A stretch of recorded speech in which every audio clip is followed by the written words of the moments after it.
نشهدكم بأن لا إله إلا الله وحده لا شريك له وأن محمدا عبده ورسوله اللهم صل وسلم وبارك عليه. أما بعد أوصيني وإياكم أيها المسلمون بتقوى الله فقد فاز المتقون. فقد قال عز من قائل: يا أيها الذين آمنوا اتقوا الله حق تقاته ولا تموتن إلا وأنتم مسلمون. وقال صلى الله عليه وسلم: اتقوا النار ولو بالشق تمرة. وقال أيضا: التقوى ها هنا، وأشار إلى صدره ثلاثا. Jemaah Jumat yang diberkahi Allah, marilah kita memperbaharui iman dan takwa kita dengan memperbanyak kalimah tauhid, kalimatut taqwa, al-kalimatut thayyibah, yaitu la ilaha illallah. Nabi mengatakan iman itu bid'u wa sittuna syu'bah atau bid'u wa sab'una syu'bah. Iman itu ada 60 sampai 70 lebih cabang. A'laha qaulu la ilaha illallah. Yang tertinggi adalah ungkapan la ilaha illallah. Maka jika ingin melihat orang yang tertinggi iman, tauhid dan takwanya, perhatikanlah orang yang lisannya sibuk menyebut itu, yang kalbunya mantap dengan pemahaman kalimah itu. Allah menyebutnya di Quran dengan al-kalimah at-thayyibah, yang diperumpamakan dengan asy-syajarah at-thayyibah, pohon yang subur, yang berbuah, buahnya pun enak dan nikmat. Maka orang beriman tidak ada hatinya kesepian jika dia diam, temannya adalah la ilaha illallah. Tiada lupa kita bersalawat kepada baginda Nabi Muhammad sallallahu alaihi wasallam. Karena jasa beliaulah kita bisa menyembah Allah saat ini.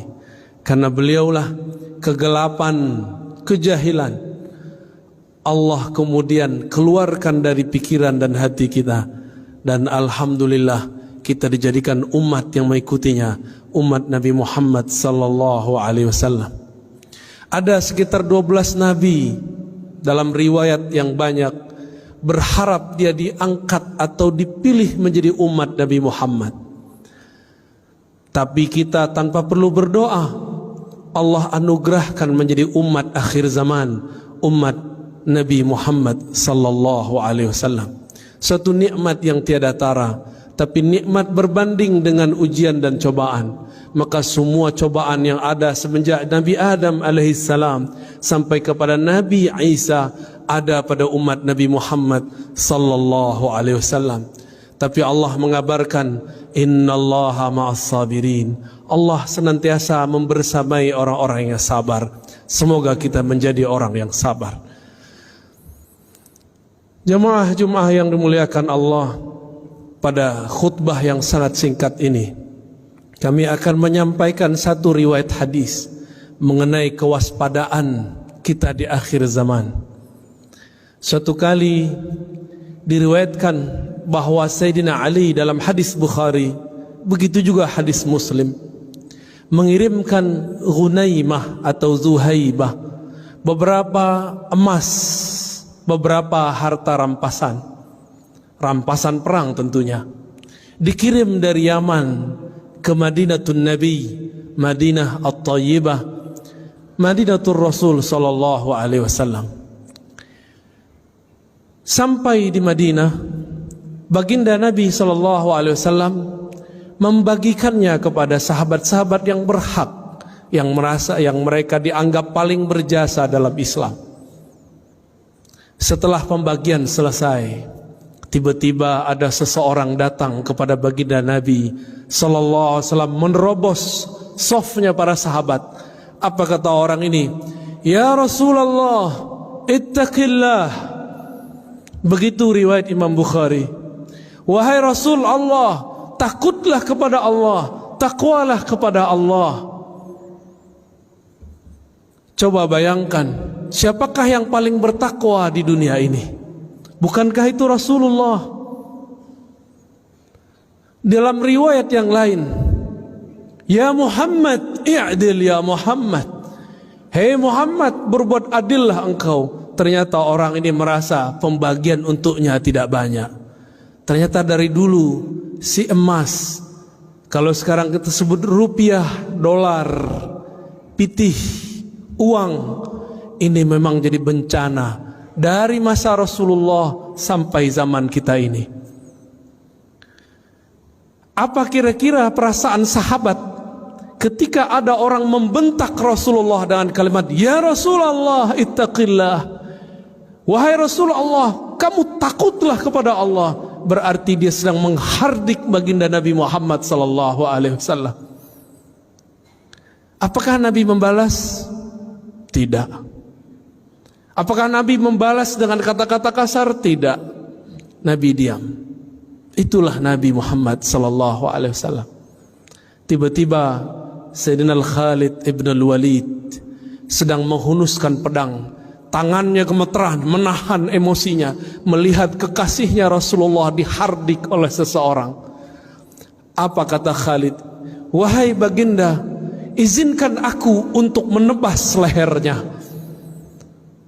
Apa kata Nabi SAW? Nabi dihina tapi beliau tidak membalas menghina. Apa kata beliau? Biarkan dia, mungkin dia masih sholat.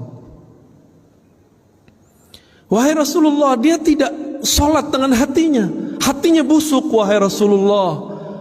Apa kata Nabi kepada Khalid? Wahai Khalid, aku tidak diperintahkan an unaqiba ma fi sudurin nas. Aku tidak diperintahkan sama sekali untuk mencari tahu isi hati manusia. Tidak jadi juri hati orang, niat orang. Akhirnya Khalid langsung memasukkan pedangnya yang tadi sudah hampir terbang melayang, membunuh orang yang kurang ajar kepada baginda Nabi sallallahu alaihi wasallam. Lihatlah akhlak beliau, dicaci, dihina, biasa saja, tidak balas menghardik, diam, dibiarkan. Kenapa? Ternyata di saat itu beliau dapat wahyu. Apa isi wahyunya? Beliau mengatakan, sayakhruj min di'di hadzal rajul, akan keluar dari generasi laki-laki tadi yang menghardik baginda Nabi sallallahu alaihi wasallam, qaumun yatluna ayatillah, sekelompok orang yang mereka fasih baca ayat Allah, yatluna ayatillahi ratbah, baca ayat Allahnya sangat fasih, hafalannya ratbah, sangat banyak dan lancar. Tetapi Al-Quran yang dia baca tidak tembus kepada kerongkongannya, apalagi ke dalam kolbunya. Tapi kemudian Nabi bersabda, inilah kalam yang sangat berbahaya. Inilah kalam yang disimpan Nabi. فَإِذَا لَقِيتُمُوهُمْ فَاقْتُلُوهُمْ. Jika engkau bertemu mereka, inilah yang sulit diterjemahkan. Apa terjemahan faqtuluhum? Apakah diartikan membunuh atau diartikan memerangi? Ulama kita memilih untuk zaman sekarang diartikan, maka faqtuluhum bimakna faqatiluhum. Maka perangi mereka. Dengan cara apa? Dengan cara mereka memerangi kita. Jika mereka memerangi kita dengan cara opini, perang lawan opini. Jika mereka mulai mengganggu ketenangan hidup kita secara keamanan, barulah kita angkat senjata berjihad fisabilillah. Apa yang menyeramkan dari kalimat tadi? Bukan kalimat faqtuluhum semata, tapi yang membuat kita sedikit agak bingung. Sebenarnya tidak bingung.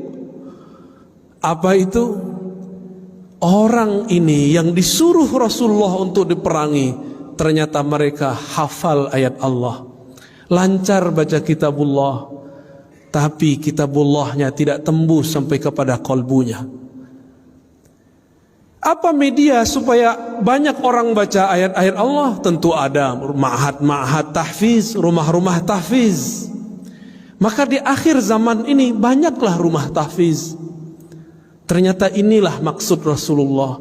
Nanti di akhir zaman kalian akan menemukan banyak rumah-rumah tahfiz. Apakah semuanya salah? Belum tentu. Semuanya benar? Belum tentu. Jika bersumber pemahamannya, seirama pemahamannya dengan orang ini yang dia merasa suci, bahkan berani mengkritik baginda Rasulullah. Rasulullah sudah wafat.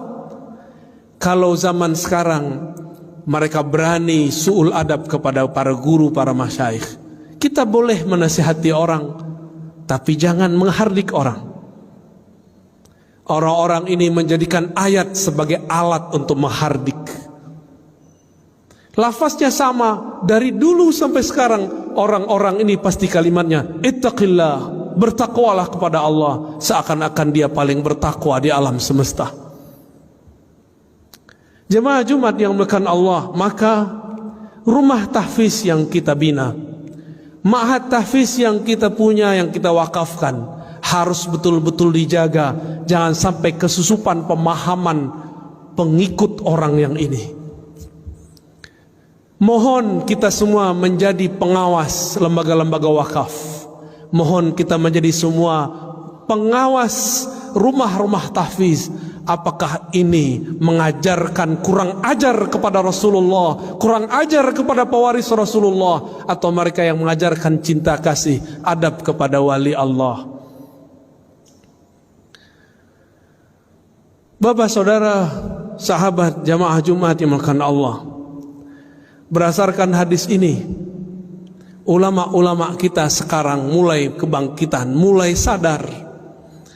Kita mesti bersanad, mesti bersilsilah, mesti berguru dalam ilmu apa saja. Bagian akhir yang kamu sampaikan, ketika awal abad kedua, Al-Imam Muhammad ibn Sirin, seorang tabi'in, bertemu sahabat-sahabat Rasulullah. Ketika banyak orang hafal Quran dan sunnah, tapi pemahamannya tidak sesuai dengan yang dihafalnya, maka beliau mengatakan, فَإِذَا ظَهَرَتِ الْفِتْنَةِ, ketika kekacauan sudah mulai muncul, maka kami bertanya, سَمُّوا لَنَا رِجَالَكُمْ. Begitu diriwayatkan oleh Imam Muslim. Wahai para penceramah, wahai para ustadz, wahai para hafiz, wahai para da'i, wahai para guru, sammu lana rijalakum, wahai teman-temanku yang hijrah, wahai teman-temanku yang belajar Islam, sammu lana rijalakum, sebutkan siapa gurumu, siapa sanadmu yang menghubungkan engkau kepada Rasulullah sallallahu alaihi wasallam. Inilah pentingnya berguru. Berguru itu adalah jaminan kesahihan. Imam Bukhari berguru hampir 2000, Imam Abu Hanifah bahkan 4000, Imam Ibnu Hibban bahkan 2000. Kita baru berguru 1-2 guru sudah berani memfotnis orang yang berbeda. Betapa naifnya diri ini, betapa kelirunya kita, berapa emosionalnya kita beragama. Maka jemaah Jumat yang dimuliakan Allah, semoga di antara kita ada yang tersentuh hatinya, mulai hati-hati dengan proyek-proyek tahfiz Quran. Mari awasi, jika kita bagian dari orang yang mengikuti dan mengajarkan tahfiz Quran, mari menjemput pemahaman Al-Quran dari ahlinya. Fas'alu ahla dzikri in kuntum la ta'lamun. Ambillah ilmu, tanyalah ilmu kepada ahlinya jika kamu tidak tahu. Ilmu menghafal beda dengan ilmu memahami yang dihafal. Semoga Allah yufaqihna fid din wa 'allamana at-ta'wil wa yu'allimuna at-ta'wil. Semoga Allah membimbing kita memahami agama ini dan memahami isinya. Nasallallahu yubarika lana wa lisairil muslimin wal muslimat wa nasallallahu as-sattar al-ghaffar al-ghafur ay yaghfira lana wa yasturana bi sitrihil jamil wa yuzayyinana bi sitrihil jalal. ونسأل الله التوبة والمغفرة استغفروا أيها المسلمون فإنه كان غفارا اللهم صل على سيدنا ومولانا محمد وعلى آله وصحبه أجمعين. الحمد لله الذي هدانا لهذا وما كنا لنهتدي لولا أن هدانا الله. أشهد أن لا إله إلا الله وأشهد أن محمدا عبده ورسوله. اللهم صل على سيدنا محمد وعلى آله وصحبه وسلم. أما بعد فيا عباد الله، أوصيني وإياكم بتقوى الله بأن تكثروا من قول لا إله إلا الله محمد رسول الله، بأن تتبعوا سنن المصطفى صلى الله عليه وسلم ظاهرا وباطنا. إن الله ملائكته يصلون على النبي يا أيها الذين آمنوا صلوا عليه وسلموا تسليما. اللهم صل على سيدنا محمد وعلى آل سيدنا محمد كما صليت على سيدنا إبراهيم وآل سيدنا إبراهيم، وبارك على سيدنا محمد وعلى آل سيدنا محمد كما باركت على سيدنا إبراهيم وآل سيدنا إبراهيم في العالمين إنك حميد مجيد. الدعاء: اللهم اغفر للمؤمنين والمؤمنات والمسلمين والمسلمات الأحياء منهم والأموات، وتابع بيننا وبينهم بالخيرات. رب اغفر وارحم وأنت خير الراحمين. اللهم يا مقلب القلوب يا مصرف القلوب ثبت قلوبنا على دينك وطاعتك. اللهم أعنا على ذكرك وشكرك وحسن عبادتك. اللهم وفقنا وأهلنا وذرياتنا والحاضرين لطاعتك برحمتك يا أرحم الراحمين. اللهم ربنا آتنا في الدنيا حسنة وفي الآخرة حسنة وقنا عذاب النار، واجعلنا من حملة القرآن. آمين يا رب العالمين. عباد الله، إن الله يأمر بالعدل والإحسان وإيتاء ذي القربى وينهى عن الفحشاء والمنكر والبغي يعظكم لعلكم تذكرون. فاذكروا الله يذكركم واشكروا على نعمه يزدكم ولذكر الله أكبر.